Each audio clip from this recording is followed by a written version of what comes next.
तो एस्पिरेंट आशा करता हूँ कि आप लोग अपनी लाइफ में अच्छे और एकदम स्वस्थ होंगे और अपनी प्रिपरेशन को 100% दे रहे होंगे। अभी तक हमने पढ़ा था चैप्टर नंबर 3, जो कि था ग्रोथ एंड डेवलपमेंट के बेसिस पे। आज हम स्टार्ट करेंगे अपना चैप्टर नंबर 4, जो कि रहने वाला है इस्टेब्लिशमेंट ऑफ एन ऑर्किड, बगीचे का निर्माण। आइए बिना किसी देरी के हम अपने चैप्टर को स्टार्ट करते हैं। तो सबसे पहले हम अब पढ़ते हैं कि इस्टेब्लिशमेंट ऑफ ऑर्किड का अर्थ क्या है, मतलब उसमें कौन कौन सी क्राइटेरिया शामिल होती हैं। The selection of proper location and site, planting system and planting distance, choosing the varieties and nursery plants have to be considered carefully to ensure maximum production। इसका अर्थ है कि एक प्रॉपर लोकेशन, साइट का चुनना, प्लांटिंग सिस्टम मतलब पौधे की लगाने की प्रक्रिया, पौधे के बीच की दूरी, कई प्रकार के पौधों का चुनना नर्सरी से, और उन पौधों को ध्यानपूर्वक चुनना जो हमें अधिक से अधिक प्रोडक्शन प्रदान करें। हमारा पहला क्राइटेरिया रहने वाला है जिसे हम पढ़ेंगे location and site. The proper selection of site is important. Selection may be made based on the following criteria. Location और साइट का सिलेक्शन हम कई क्राइटेरियाओं से होकर उसको चुनते हैं। तो आइए अपने क्राइटेरियाज को पढ़ते हैं। पहला क्राइटेरिया रहने वाला है the location should be in a well established fruit growing region because one could get the benefit of experience of other growers and get the benefit of selling the produce through cooperative organisation with other fruit grower. इसका अर्थ ये है कि ऐसी जगह हम location choose करें जहाँ पे एक बढ़िया व्यवस्थित फल उगने वाला क्षेत्र हो और वहाँ पे पहले से ही कई फल उगाने वाले ग्रोअर्स लोग वहाँ पे उपस्थित हों, जिनसे हम अपना कंपटीशन कर सकें और वहाँ पे हमें पहले से ही यह ज्ञात हो कि वहाँ पे उत्पादन से हमें कितना प्रतिशत फ़ायदा होगा। नेक्स्ट रहेगा there should be a market close to the area. इसका अर्थ है कि ऐसी जगह का लोकेशन हम चूज करें जहाँ से मार्केट एकदम पास हो। Third point the climate should be suitable to grow the chosen fruit crop. हम वहाँ पे अपनी लोकेशन चूज करें जहाँ पे जिस प्रकार के फल या जो भी पौधे का हम लगाने का सोच रहे हैं उसके अनुकूल वातावरण वहाँ होना चाहिए। Fourth point adequate water supply should be available round the year. वहाँ पे एक प्रॉपर जल प्रवाह की व्यवस्था होनी चाहिए। अब हम साइट सिलेक्शन की बात करते हैं। तो पहला रहेगा suitability of soil, its fertility, the nature of sub soil and depth. पहला तो कि वहाँ की जो सॉइल हो उसकी फर्टिलिटी बेस्ट हो। दूसरा प्रॉपर ड्रेनेज होना चाहिए। इसमें लिखा भी है site must have proper drainage and no water stagnation during rainy season. कहने का अर्थ है कि एक प्रॉपर ड्रेनेज सिस्टम वहाँ होना चाहिए। ये ना हो कि आप ऐसी जगह की साइट ले लो जहाँ पे हैवी रेनफॉल हो जाए तो वहीं पे पानी भर जाए, जल प्रवाह ना हो पाए। तो एक प्रॉपर ड्रेनेज होना चाहिए वहाँ पे उस साइट में। Third irrigation water must be good quality. वहाँ पे इरिगेशन के लिए जो जल हो वह एक अच्छे क्वालिटी का हो, उच्च क्वालिटी का होना चाहिए। Fourth point there must be the proper transport facilities either by road और railway within the reach. ऐसी साइट का चयन करें जहाँ से हमें ट्रांसपोर्ट फैसिलिटीज़ प्राप्त हो सके, या तो वह रोड के द्वारा हो या तो रेल के द्वारा। अवेलेबिलिटी ऑफ लेबर, वहाँ पे मज़दूरों की उपस्थिति हो। हम ऐसी साइट का चयन करें जहाँ पे मज़दूर भी उपस्थित हों। ये ना हो कि हम ऐसी साइट का चयन कर लें जहाँ से लोग काफ़ी दूर बसते हों और हमें अपनी प्लांटिंग कराने के लिए लोग की जब ज़रूरत पड़े तो हमें मज़दूर मिल ही ना पाएँ। अब हमने अपना लोकेशन और साइट का चयन तो कर लिया, उसके बाद लोकेशन और साइट का चयन करने के बाद हमें कुछ प्रिलिमिनरी ऑपरेशन करने पड़ते हैं। सो आइए पढ़ते हैं। After selecting the suitable location and sites, some preliminary operations have to be done. Trees are felled without leaving stumps or roots. The shrubs and other weedy growth are also cleared. कहने का अर्थ है कि हमने अपना location और site तो choose कर लिया, उसके बाद हमें अब कुछ प्रीलिमिनरी ऑपरेशन करने पड़ते हैं। जैसा कि हमने जिस लोकेशन का चयन किया है वहाँ पे पहले से ही कुछ पौधे या जो भी वृक्ष वहाँ पे रहे हों वो प्रॉपर क्लियर नहीं होते, उनके रूट्स और स्टम्प्स वहाँ पे मौजूद रहते हैं। तो सबसे पहले हमें कुछ स्टेप्स करने पड़ते हैं।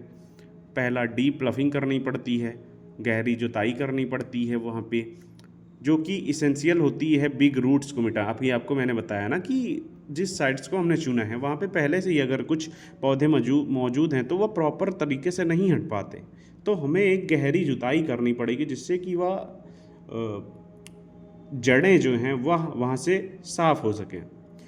दूसरा चीज़, थ्रूली प्लफ्ड, लेवल्ड एंड मैन्योर्ड, उस ज़मीन को व्यवस्थित तरीके से प्लफिंग करना पड़ेगा। फरुए से हमें फावड़े की मदद से उसे प्लफ्ड करना पड़ेगा। लेवर्ड मतलब बराबर करना पड़ेगा। मैन्योर मतलब एक मैन्योराइजेशन करना पड़ेगा। Next, levelling is most important for economy of irrigation and preventing soil wash. Levelling हमें इसलिए इम्पॉर्टेंट है, महत्वपूर्ण है, जो कि इरिगेशन की इकोनॉमी और सॉयल वॉश के लिए बहुत ज़्यादा ही महत्वपूर्ण है, और उसमें हमें लेवलिंग जो होती है वह सॉयल वॉश से हमारी लोकेशन को प्रिवेंट करती है। दूसरी चीज़, in the hills the land should be divided into terrace depending upon the topography of the land and the levelling is done within the terrace. Terracing protect the lands from erosion. कहने का अर्थ है कि जो पहाड़ी क्षेत्र होते हैं वहाँ पे आपने देखा होगा कि जो ज़मीनें होती हैं उन्हें लेवल मतलब स्टेप टू स्टेप प्लांटिंग करते हैं लोग। इससे फ़ायदा क्या होता है? इससे फ़ायदा ये होता है कि पहाड़ी क्षेत्रों में आपने देखा होगा कि भूस्खलन, पहाड़ के टूटने का डर बहुत रहता है। तो जब हम अपनी खेती को लेवल्स में, स्टेप्स में करते हैं तो सॉइल इरोजन का डर कम हो जाता है। चलिए, अब हमने अपने प्रीलिमिनरी ऑपरेशन भी कर लिए। अब हमारा नेक्स्ट स्टेप रहता है planning of an orchards. A careful plan of an orchard necessary for the most efficient and economic management. एक व्यवस्थित बगीचे को बनाने के लिए हमें उसकी प्लानिंग बहुत ही महत्वपूर्ण होती है। तो पहला हमें रहेगा optimum spacing to accommodate maximum number of trees per unit area. एक प्रॉपर स्पेस होना चाहिए पौधों के बीच में, जिससे हमें अधिक से अधिक पौधे उस प्रति एरिया में प्राप्त हो सकें। सेकंड पॉइंट रहेगा stores and office building in orchid should be constructed at the centre for proper supervision. इसका अर्थ है कि जो भी हम अपने बगीचे में स्टोर्स या ऑफिस बनाएंगे वह पौधों के एकदम सेंटर में होना चाहिए, जिससे हम प्रॉपर सुपरविजन मतलब एक व्यवस्थित देखरेख कर सकें उन पौधों की। थर्ड रहेगा wells should be located in different parts and convenient place, rate of 1 well for 2 to 4 hectare. जो हम अपने बगीचे में कुएं की खुदवाई कराएंगे वह हर पार्ट्स में मौजूद होना चाहिए। मतलब जैसे एक एरिया में 20 प्लांट्स हैं तो वहाँ पे एक कुआं होना उपस्थित है। हमारे मतलब जितने भी बगीचे, जितनी बड़ी बगीचे हैं तो उसमें हर कन्वीनियंट प्लेस में कुआं होना ज़रूरी है। एक कुएं का रेट इतना हो कि वह 2 से 4 हेक्टेयर तक कवर कर सके। Fourth point, each kind of fruit assigned in a separate block. मतलब प्रत्येक प्रकार के जो फल हों वह एक सेपरेट मतलब अलग ब्लॉक में सेपरेट मतलब अलग किए जाएं।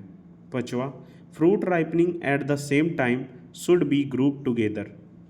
फल की जो राइपनिंग हो वह एक साथ ग्रुप्ड हो। छठा point, road should occupy minimum space for the economy of transport. इसका अर्थ है कि एक व्यवस्थित रोड हो जिससे हमें अपने ट्रांसपोर्ट को लाने में, ले जाने में परेशानी का सामना ना करना पड़े। Laying out of an orchard, मतलब पौधों को हम किस किस प्रकार से अपने बगीचे में लगाते हैं उसकी प्रक्रिया यह है। पूरी डिटेल पढ़ने से कोई मतलब नहीं है, तो हम इम्पोर्टेंट अपना पढ़ते हैं। तो इसमें है कि जो लेइंग सिस्टम है वो दो प्रकार में बांटा गया है। पहला है vertical row planting pattern and next है alternate row planting pattern. In the former planting pattern example square system, rectangular system, the trees set in row exactly perpendicular to those trees. कहने का अर्थ है जो वर्टिकल रो प्लांटिंग है उसमें आपको मैं normal language में समझाता हूँ कि जैसे एक रो है वह दूसरी रो के जस्ट सामने 90 डिग्री में फ्रंट में होती है। मतलब एक रो अपने दूसरे सामने वाली रो के 90 डिग्री होती है। और वर्टिकल रो प्लांटिंग को 3 भागों में बांटा गया है। पहला स्क्वायर प्लांटिंग सिस्टम, दूसरा रेक्टेंगुलर प्लांटिंग सिस्टम, तीसरा cluster planting system. And next हमारा जो है अल्टरनेट रो प्लांटिंग, उसमें होता है कि जो अगली पंक्ति मतलब पहली रो जो होती है वो अपनी नेक्स्ट वाली रो के बिल्कुल सामने नहीं होती। इसे 4 भागों में बांटा गया है, hexagonal, diagonal, triangular, contour system. तो आइए पहले हम पढ़ते हैं कि स्क्वायर सिस्टम होता क्या है। स्क्वायर सिस्टम वह होता है जिसमें ट्रीज एक स्क्वायर के चारों कॉर्नर्स पे प्लांटेड किए गए होते हैं। दूसरा पॉइंट इसका रहता है रो और पेड़ का जो डिस्टेंस होता है वह समान होता है, मतलब सेम होता है। थर्ड पॉइंट इसका है सिंपलेस्ट या एक बहुत ही आसानी से प्लांटिंग करने वाली प्रक्रिया है जिसे हमारे किसान अपनाते हैं। Between the corners of plant a filler plant planted, मतलब जैसे हमने स्क्वायर सिस्टम में चारों कॉर्नर में पेड़ लगाए हैं तो उन पेड़ों के बीच में एक हम फिलर प्लांट लगाते हैं। अब आइए हम पढ़ते हैं कि रेक्टेंगुलर सिस्टम क्या होता है। इसमें क्या होता है कि हम एक रेक्टेंगुलर आकार का एरिया निर्माण करते हैं और उसी रेक्टेंगुलर एरिया के चारों जितने कॉर्नर्स होते हैं उसमें हम पौधों का रोपण करते हैं, मतलब पौधों को लगाते हैं। इसका पॉइंट और रहेगा रो डिस्टेंस मोड ट्री डिस्टेंस। जो पंक्ति की दूरी होती है वह पौधों की दूरी से अधिक होती है। इसमें irrigation ploughing easiest to done. Rectangular system में हमें यह फ़ायदा होता है कि इसमें इरिगेशन प्लफिंग ईजीएस्ट हो जाती है क्योंकि हमें इसमें पर्याप्त एरिया मिल जाता है। हमारा थर्ड सिस्टम रहने वाला है क्लस्टर सिस्टम। इसमें 4 पौधे मिलकर एक गुच्छा प्रकार का स्ट्रक्चर बनाते हैं जिसमें, और इसका फ़ायदा यह रहता है कि इसमें अधिक पौधों को हम प्लांट कर पाते हैं as compare to square system. मतलब स्क्वायर सिस्टम के मुकाबले हम क्लस्टर सिस्टम में अधिक संख्या में पौधे को लगा पाते हैं। आइए हम पढ़ते हैं अपना नेक्स्ट सिस्टम जो कि अल्टरनेट रो प्लांटिंग के अंतर्गत आता है। उसमें का पहला पॉइंट है हेक्सागनल सिस्टम। इसमें क्या होता है trees planted in corner of equilateral triangle. जो हमने पढ़ा था इक्विलेटरल ट्रायंगल, हेक्सागनल में यही होता है कि वह एक इक्विलेटरल ट्रायंगल के नुमा आकार हम अपने बगीचे में बनाते हैं जिसके कॉर्नर्स में हम अपने पौधों को लगाते हैं। 6 ट्रीज टुगेदर मेक्स हेक्सागन। उसमें क्या होता है कि हम 6 पेड़ जब साथ में लगाते हैं तो वह हेक्सागन नुमा आकार बनाता है। इसी कारण हम उसे, और उसके बीच में हम एक और पेड़ को प्लांट करते हैं, इसी कारण वह सेप्ट्यूल सिस्टम भी कहलाता है। अब आइए हम अपने नेक्स्ट सिस्टम को पढ़ते हैं डायगोनल और कोइंकस सिस्टम। अगर आपको लगे कि मैं बुक से नहीं पढ़ा रहा हूँ तो आप सही समझ रहे हैं। कहने का अर्थ है कि मैं इस बुक को पहले पढ़ चुका हूँ, उसमें से सॉर्ट करके मैं अपनी नोट्स को अपनी नोट्स में लिख चुका हूँ। सो आपको मैं जो पढ़ा रहा हूँ वो इम्पॉर्टेंस फैक्ट है, आपको पूरा पढ़ने की ज़रूरत नहीं है। मैं आपको जो नोट्स उसमें से शॉर्ट लिस्टेड किया हूँ वो आपको पढ़ा रहा हूँ जो कि इम्पॉर्टेंट है। सो आइए पढ़ते हैं डायगोनल और कॉन्क्वेस्ट सिस्टम। इसमें क्या होता है, this is a square system but with one more plant in centre. या सेम स्क्वायर सिस्टम की तरह होता है, बट इसमें होता क्या है कि हम सेंटर में एक और पौधा लगा देते हैं जो थोड़ा सा हमें स्क्वायर सिस्टम से भिन्न करता है। दूसरा पॉइंट रहेगा पर ट्रीज स्पेसिंग नॉट इक्वल, मतलब प्रत्येक जो पेड़ की दूरी होती है वह बराबर नहीं होती, कोई ज़्यादा होती है कोई कम होती है। थर्ड पॉइंट रहेगा centre plant should be have short levied, जो हम बीच में पौधा लगाते हैं वह कम आयु वाला होना चाहिए, जिससे यह होता है कि जब हमारे कॉर्नर के मतलब स्क्वायर के जो कॉर्नर के पौधे, जो मेन पौधे हमने लगाए हैं, वह प्रॉपर ग्रोथ उनकी हो जाए, वह फल देने लगे, तब हम इस कम आयु वाले सेंटर वाले पेड़ को हटा देते हैं। नेक्स्ट सिस्टम है ट्रायंगुलर सिस्टम। इसमें क्या होता है, trees plants as square system but difference is even row trees planted between two trees of odd one. यह भी एक सेम स्क्वायर सिस्टम की ही प्रकार की सिस्टम है, बट इसमें भिन्न क्या होता है जो कि हमें स्क्वायर सिस्टम से थोड़ा सा भिन्न करता है, इसमें इवन नंबर की जो पौधे होते हैं वह ऑड नंबर के दो पौधों के बीच में लगाए जाते हैं। यह कारण है कि यह थोड़ा सा भिन्न हो जाता है स्क्वायर सिस्टम से। इसका नेक्स्ट पॉइंट रहेगा it is based on equilateral triangle concept. या जो सिस्टम या जो प्रक्रिया है पौधे लगाने की वह इक्विलेटरल ट्रायंगल के बेसिस पे होती है। थर्ड पॉइंट रहेगा more number of trees as compared with square. Square system के मुकाबले इस ट्रायंगुलर सिस्टम में कई अधिक संख्या में पौधे लगाए जाते हैं।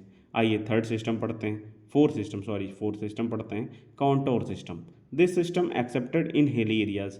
यह जो प्रक्रिया है पौधे लगाने की, यह हिली मतलब पहाड़ी क्षेत्रों में लगाई जाती है। इससे फ़ायदा क्या होता है, इस प्रक्रिया को अपनाने से जो पहाड़ी क्षेत्र में सॉइल इरोजन का डर रहता है वो थोड़ा सा कम हो जाता है। अब हम पढ़ते हैं कि प्लांट पॉपुलेशन का फॉर्मूला होता है वह होता क्या है। So number of heads into unit area between diff per distance of between plant Y plus Z. Y का अर्थ होगा distance between the hedges, Z का अर्थ होगा डिस्टेंस बिटवीन द रो। ये आपको दिखाया भी गया है कॉन्टोर सिस्टम।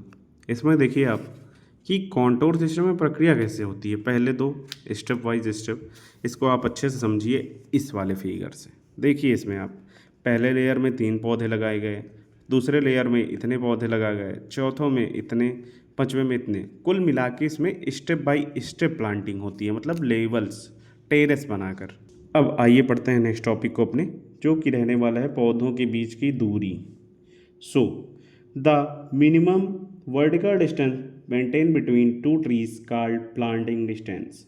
मतलब एक कम से कम वर्टिकल डिस्टेंस जो कि दो पौधों के बीच में बनाया जाता है उसी को हम प्लांटिंग डिस्टेंस कहते हैं। आइए इसके प्रिंसिपल्स को पढ़ते हैं। पहला प्रिंसिपल्स है at full growth the leaves should be touch. जब हमारे पौधे प्रॉपर ग्रोथ मतलब फुल्ली उग जाते हैं, जब फल देने लायक हो जाते हैं, तो उनकी जो दो पेड़ों की जो पत्तियां होती हैं वो आपस में टच हो सकती हैं, but the branches should not be interlock. मतलब उनकी जो शाखाएं हैं वो आपस में इंटरलॉक मतलब जुड़नी नहीं चाहिए, टच नहीं होनी चाहिए। सेकंड प्रिंसिपल रहेगा root system have enough space to grow. जो जड़ के जो सिस्टम मतलब जड़ की जो व्यवस्था है वह उनके पास एक पर्याप्त स्पेस हो जिससे वह बढ़िया तरीके से ग्रोथ कर पाएँ और जितने मिनरल्स और पार्टिकल्स हैं उन्हें एब्जॉर्ब कर सकें। आइए हम कुछ फैक्टर्स पढ़ते हैं जो कि डिसाइड करते हैं प्लांटिंग डिस्टेंस को। सो पहला फैक्टर रहेगा काइंड ऑफ फ्रूट। जैसे कि इसमें दिखाया गया है, mangoes are planted at a distance of 10 meter into 10 meter, guava at a distance of 5 meter in 5 meter, while papayas are planted at a distance of 2 into 2 meter. इसमें कुछ खास नहीं है, मतलब पौधे के प्रकार पर डिपेंड करता है कि प्लांटिंग डिस्टेंस कितना होगा, यह बताया गया इसमें। दूसरे में है वेराइटल फैक्टर, तो इसमें क्या बताया गया है, spreading variety require wider spacing than upright grown varieties. मतलब जो स्प्रेडिंग वेराइटी है, स्प्रेडिंग प्रकार है, वह हमें ज़्यादा स्पेस मांगता है as compare to upright grown varieties.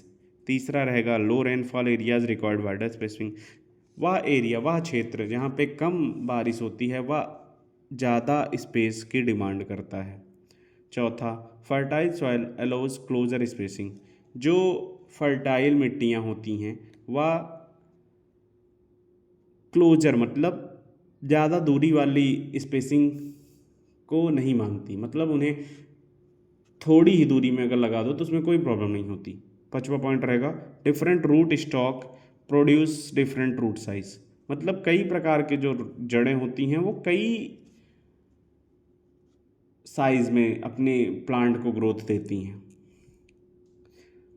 Trees trained under head system require closer system, पौधे हेड सिस्टम के अंतर्गत प्लांटेड होते हैं एज रिक्वायर मतलब उनको ज़रूरत होती है क्लोजर सिस्टम की। एक और इम्पॉर्टेंट पॉइंट है, इट में seen that hexagonal accommodate 15% more number of plants while triangular system accommodate 11% lesser number of plants than square system। इसका अर्थ है कि जो हेक्सागनल सिस्टम होता है वह 15% अधिक पौधों को प्लांट करता है स्क्वायर सिस्टम से ज़्यादा, मतलब 15% ज़्यादा पौधे को प्लांट करता है, और जो ट्रायंगुलर सिस्टम होता है वह 11% कम पौधों को उगा पाता है as compare to square system.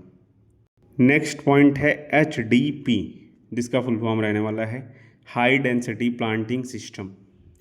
इसमें पढ़ते हैं planting of fruit trees at a closer spacing by using a special technique without sacrificing quality to obtain maximum number of production called HDP। इसका अर्थ है कि पौधों को लगाने की वह प्रक्रिया जो एकदम पास मतलब ज़्यादा दूरी पे ना लगाए जाएं, एक स्पेशल मतलब एक स्पेशल टेक्निक को अपनाकर, और हम उस के आने वाले जो उगने वाले फल हैं उनकी क्वालिटी को सेक्रीफाइस ना करें, उस प्रोडक्शन को हम, उस सिस्टम को हम HDP कहते हैं। सिंपल लैंग्वेज में समझते हैं, मुझे भी लग रहा है कि आपको नहीं समझ आ रहा होगा, तो सिंपल में समझाता हूँ। HDP है क्या? HDP एक प्रक्रिया है जिसमें हम अपने पौधों को एक स्पेशल टेक्निक के द्वारा ज़्यादा दूरी में ना लगाकर कम दूरी में लगाते हैं, और हम कम दूरी में भले उस पौधे को लगा रहे हैं बट अपनी फ्रूट क्वालिटी को भी हम सेक्रीफाइस नहीं कर रहे हैं। जो उसमें से फल हमें प्रदान होगा वह एक उच्च क्वालिटी का होगा, और हम ऐसा इसलिए करते हैं जिससे हम अधिक से अधिक संख्या में प्रोडक्शन प्राप्त कर सकें। HDP का एडवांटेज क्या होता है? इसमें क्या होता है कि आपको पहले as compare to other system production, इसमें आपको पहले क्रॉपिंग और हायर यील्ड प्राप्त होती है। दूसरी चीज़ रिड्यूस लेबर कॉस्ट, इस प्रक्रिया में आपको मज़दूरों को देने वाली लागत कम हो जाती है। तीसरा, इसमें इम्प्रूव्ड फ्रूट क्वालिटी, आपको बताया ना कि इस टेक्निक में भले आप पौधों को एकदम पास लगा रहे हैं बट उसकी क्वालिटी में समझौता नहीं होता, मतलब एक बढ़िया क्वालिटी का आपको फल प्रदान होता है। नेक्स्ट टॉपिक रहेगा प्लांटिंग सीज़न। तो यहाँ पे 2 मेन प्लांटिंग सीज़न होते हैं इंडिया पे हम पढ़ते हैं, मतलब बाहर का नहीं पढ़ रहा हूँ मैं, इंडिया से। सो 2 जो मेन सीज़न है प्लांटिंग के, पहला सीज़न है मानसून जून से अगस्त तक का, दूसरा सीज़न है स्प्रिंग फरवरी से मार्च से। मानसून सीज़न के अंदर जो कुछ फल मैं आपको बताता हूँ वो हैं सिट्रस, मैंगो, सपोटा और गुआवा।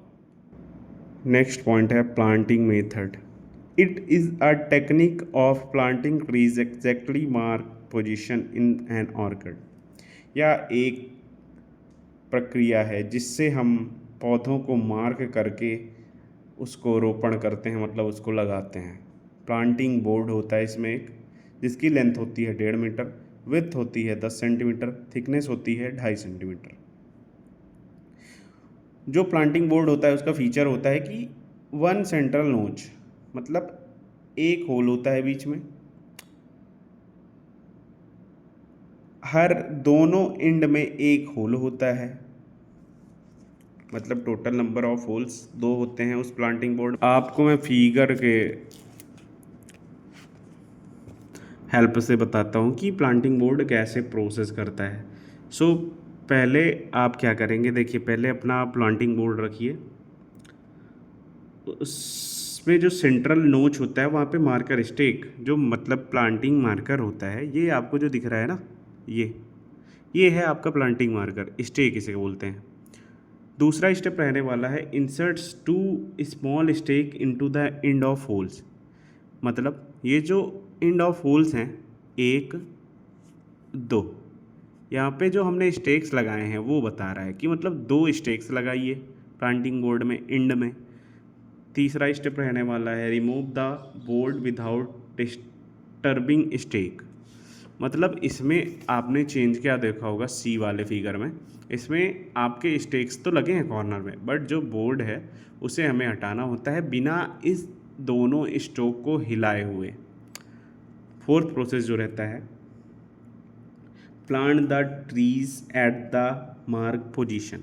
अब इसमें क्या हुआ, हम अपने जो बीच में यहाँ पे जो ये वाला जो स्टेक्स है वहाँ पे एक पौधा लगा के बोर्ड में लाकर यहाँ पे प्लांट कर देते हैं।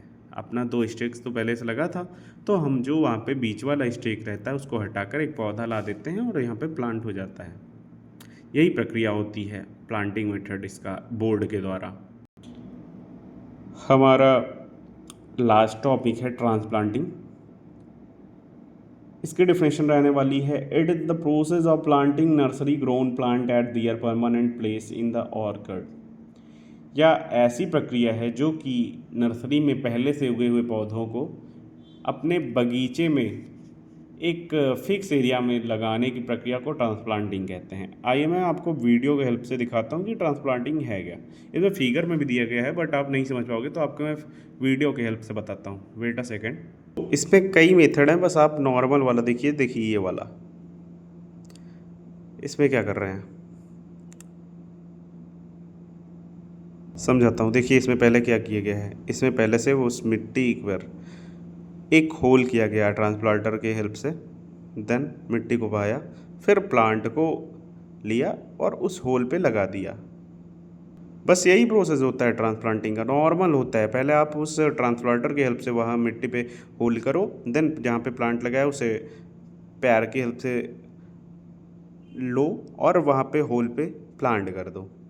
प्लांट करने के बाद अपने पैर की हेल्प से या हाथ की हेल्प से उस चारों ओर की मिट्टी को हाथ से दबा दो, जिससे रूट में डायरेक्ट सनलाइट ना जा पाए, मतलब इनडायरेक्टली सनलाइट जाती है तो आपके रूट पे डाइजीज कॉज नहीं होती। और दूसरी चीज़ ट्रांसप्लांटिंग में करते क्या हैं, ट्रांसप्लांटिंग में जैसे हमने पौधे को लगा दिया, फिर उसके कॉर्नर्स में एक थलवा टाइप में बना देते हैं, जिससे आप इरिगेट करो तो पानी उसके कॉर्नर में कुछ देर तक रुका रहे, जिससे वह प्रॉपर इरिगेट हो पाए, मतलब अपने पानी को प्रॉपर रूट तक एब्जॉर्ब कर पाए वह प्लांट। दैट्स इट, आज का हमारा टॉपिक यहीं पे ख़त्म होता है। आशा करता हूँ आपको थोड़ा थोड़ा तो समझ आया ही होगा। आपके बीच का ही भाई हूँ मैं, मतलब कोई स्पेसिफिक टीचर तो हूँ नहीं इसका, बट हाँ ट्राई कर रहा हूँ कि आपको एक नॉर्मल लैंग्वेज में समझा पाऊँ। अगर आपको थोड़ा सा भी समझ आया हो तो इस वीडियो को लाइक करें। आज का हमारा chapter establishment of an orchard ख़त्म होता है। कल हम पढ़ेंगे हमारा next chapter number 5, plant growing structure.